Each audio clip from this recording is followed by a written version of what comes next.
Et bonjour à vous les fous du bidou. Aujourd'hui je voulais faire une vidéo sur la coloscopie parce que je vais bientôt en passer une, donc ça m'a donné l'idée de pourquoi pas faire une vidéo sur la coloscopie. Donc en fait déjà, première chose à savoir, la coloscopie c'est un examen qui permet l'exploration de la paroi interne de votre gros intestin, donc le côlon. Pour faire cet examen, ils utilisent ce qu'on appelle un endoscope ou un coloscope, peu importe. C'est qui est équipé en fait, donc une fibre optique en fait, hein, qui est équipée à sa tête d'une lumière qui va donc éclairer toute la paroi pour voir ce qu'on a à voir. Il y a également au bout de la tête un petit trou qui laisse passer l'air pour gonfler en fait votre côlon pour pouvoir forcément passer et voir quelque chose. Elle est également équipée elle est articulée en fait pour pouvoir se faufiler dans tous les coins et recoins du côlon.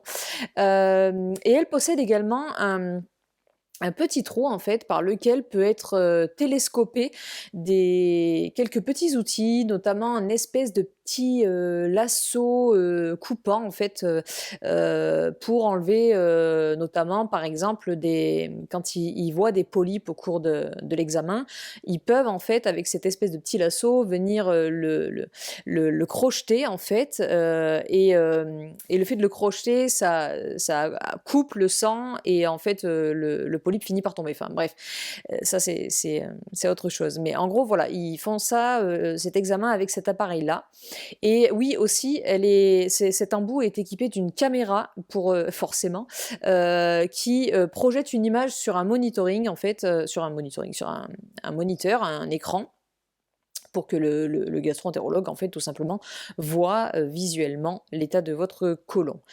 Donc ça, c'était la première chose à savoir sur la coloscopie. La deuxième chose à savoir, c'est que pour préparer cet examen, enfin pour pouvoir faire cet examen, il y a une préparation à faire qu'on appelle une préparation colique, qui consiste à prendre en fait un produit. Alors, il y a plusieurs noms, il y a Picoprep, Moviprep, il me semble. Là, il y a Fortrans, je crois, ou Fortran, je sais pas comment on dit. Enfin, il y en a plusieurs. Colopec aussi également. Dans tous les cas, c'est la même chose. Le principe, en fait, c'est de boire. Alors, généralement, selon le produit, c'est marqué de toute façon sur les notices, mais c'est entre 2 à 4 litres la veille de l'examen, généralement à partir de 18 ou 19 heures, et refaire la même chose le lendemain matin. Souvent, surtout, si vous avez votre examen assez tôt, vous pouvez devoir vous lever à 5 heures du mat pour refaire votre préparation. Bref, je crois que c'est quelque chose comme 6 heures avant l'intervention en elle-même qu'il faut se lever pour refaire la préparation. Et donc cette préparation, en fait, c'est vous devez boire ce produit dilué dans un liquide adapté. Donc le liquide adapté, c'est ce qu'ils appellent un liquide clair. En fait, j'ai trouvé une astuce toute bête dernièrement, parce que comme je dois en passer une dans moins de 10 jours, je réfléchissais à ce que j'allais pouvoir prendre comme liquide à boire, comme boisson, parce que je ne suis pas quelqu'un qui boit.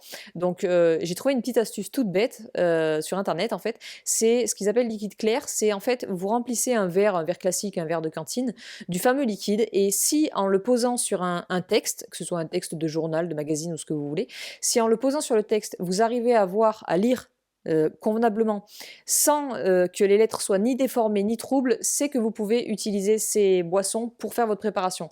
Si en revanche vous ne pouvez pas voir à travers du tout, ou si vous voyez les lettres déformées, vous pouvez pas prendre cette boisson-là pour faire votre préparation. Donc vous mélangez votre produit, vous buvez votre préparation, et là, dans les minutes qui viennent, d'une personne à une autre et d'un état de santé aussi à un autre, ça peut prendre plus ou moins de temps, mais dans la demi-heure, l'heure qui suit, là, c'est torboyau, clairement, et vous êtes parti pour plusieurs heures, voire pour certains, comme moi, toute la nuit, pour aller courir. Excusez-moi, c'est qu'il y a mon chat qui veut squatter l'ordinateur. Courir aux toilettes, vous videz littéralement. Mais le principe de la préparation, c'est évidemment de faire une purge de manière à ce qu'il n'y ait plus rien du tout dans votre appareil digestif, en fait, pour, dans quel but évidemment? Le but c'est que au cours de l'examen, quand ils passent l'endoscope, ils y voient quelque chose en fait. Parce que si vous faites mal votre préparation ou si en tout cas elle n'a pas été assez efficace, ils vont baigner dans du liquide qui sera trouble dans tous les cas et de toute façon ils ne pourront pas voir ce qu'ils veulent voir. Et l'aspect visuel a une importance quand même assez grande dans cet examen parce qu'on peut voir pas mal de choses, des lésions, des ulcérations, des polypes, et donc ça révèle pas mal de choses au niveau visuel. Parce qu'après, la seconde chose qui est prise, qui est pas prise, qui est recherchée pardon, lors de l'examen, c'est de faire des prélèvements en fait de biopsie. Donc ça, grâce aussi aux petits outils qui sortent de cette petite tête de tube, ils viennent faire des prélèvements pour les biopsies. Et ça, par contre, vous avez les résultats après, alors que le visuel c'est instantané, quoi.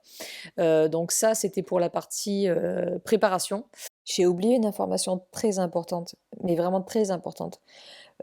Pour réaliser cet examen, vous devez absolument, absolument être à jeun, ne pas avoir bu, ne pas avoir fumé depuis au moins 6 à 8 heures avant. Donc généralement, ils demandent d'arrêter en fait à minuit la veille. Mais ça c'est très très important et j'ai oublié de le préciser. Donc sauf le fait de boire, donc pour la dernière préparation à faire, dans tous les cas il ne faut pas manger pardon, et pas fumer depuis au moins minuit la veille et il faut arrêter de boire totalement une fois que vous avez fini votre préparation du jour J, sachant que la préparation de la veille et du jour J ne doit pas durer plus d'une heure en fait. Vous devez tout boire en une heure. Enfin bref. Donc le point très très important que j'avais oublié, c'était le fait d'être à jeun, ne pas boire, ne pas fumer avant l'intervention. Très très très très important parce que sinon, et ça m'est arrivé, il décale au mieux le nombre d'heures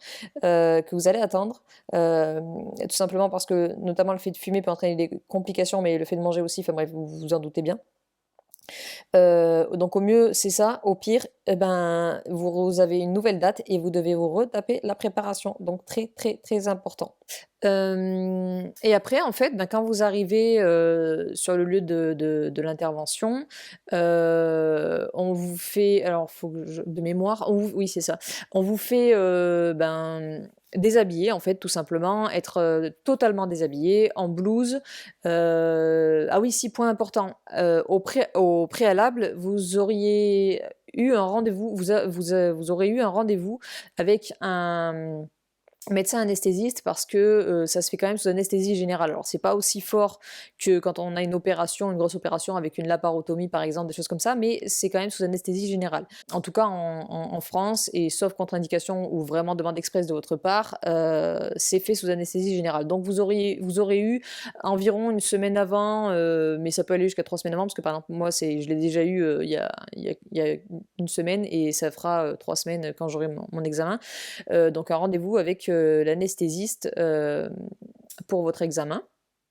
Donc le jour J, voilà, vous arrivez, vous vous déshabillez, vous êtes en blouse et quand on vient vous chercher, alors ça dépend des endroits, il y a des endroits où on peut y aller sur nos 2 jambes, jusqu'à la salle d'examen et après quand ils nous ramènent sur un lit, et d'autres établissements où, vous allez y aller, en fait, c'est les brancardiers qui vont venir vous chercher directement dans votre chambre, sur le lit et vous amener directement, à la salle d'intervention.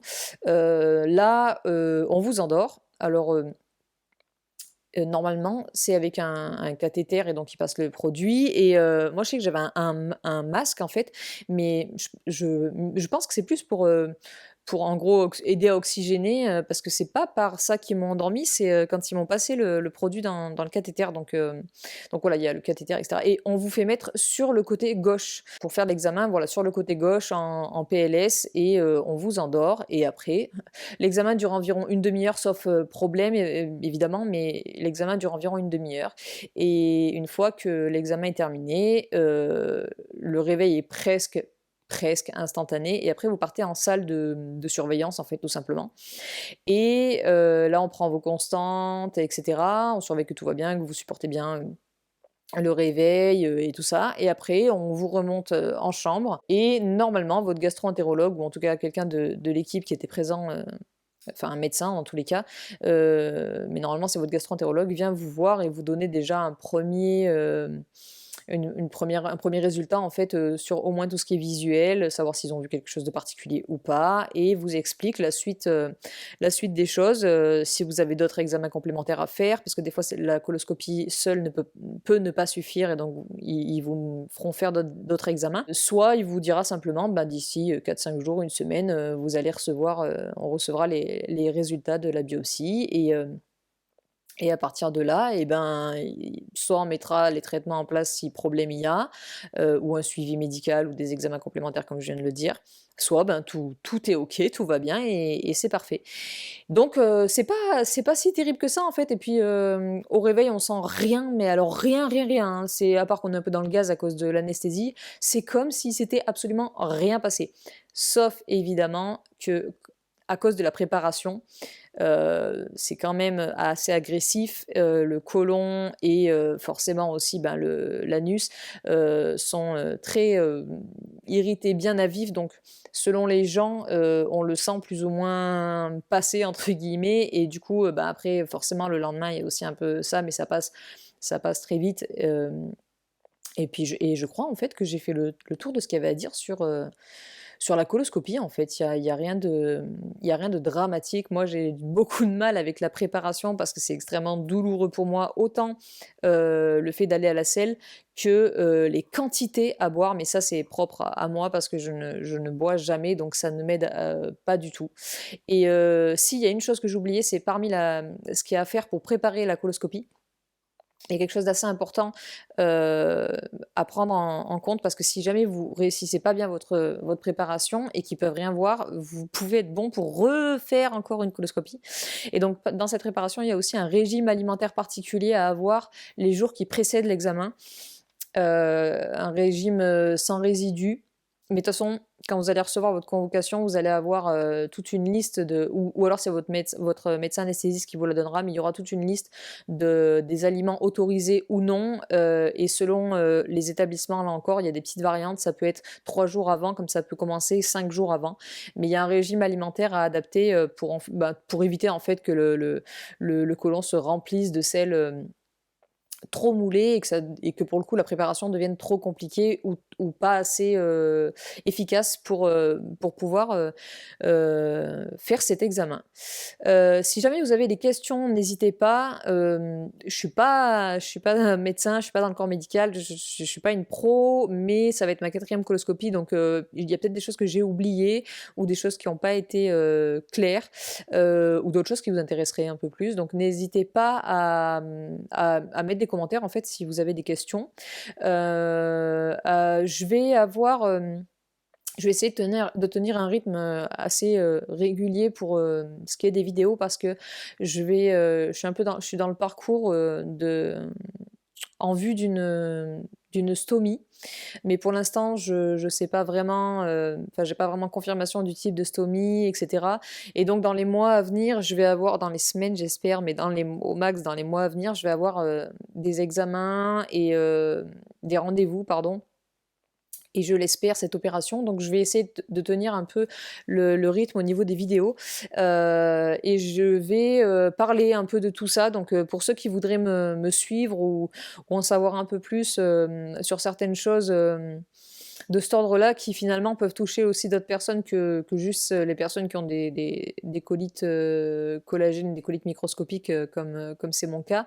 Ça peut être aussi des gens qui ont des RCH, des maladies de Crohn ou autres. Bref, si vous voulez suivre mon parcours ou d'éventuels sujets que je vais aborder qui tournent un peu autour de ça, je vous invite donc à vous abonner à ma chaîne comme ça et d'activer la petite cloche ting ting. Euh, pff, Nul à chier le bruitage. Pour être au courant, en fait, tout simplement, de ce que je pourrais mettre en ligne. Et puis, j'aimerais bien avoir quelques petits retours parce que j'ai déjà fait quelques vidéos et j'ai pas eu de retour du tout. Donc, je sais pas si ce type de vidéo peut aider ou pas du tout en fait, donc si j'avais des retours, ça me permettrait d'adapter peut-être un peu mieux mes vidéos ou ce que je dis, parce que je me rends compte que mes vidéos sont un peu longues, donc j'espère juste que c'est pas trop barbant, parce que c'est pas le but. Donc voilà, je vous dis à une prochaine. J'espère que cette vidéo vous aura plu. N'hésitez pas donc à vous abonner et à me laisser des commentaires si vous avez un avis, soit sur la vidéo, soit des questions, soit des choses à me suggérer. Je suis vraiment preneuse parce que je débute là-dedans. Donc voilà, j'espère que vous allez bien. En tout cas, prenez soin de vous et je vous souhaite bon courage à tous ceux qui sont dans des parcours un peu compliqués ou qui n'ont pas trop le moral en ces temps-ci. Et je vous retrouve très vite, soit pour un prochain thème avec une vidéo de ce type-là, soit pour la suite de mes aventures à moi. Et j'ai tellement hâte. Enfin bref. À plus tard et portez-vous bien. Ciao ciao!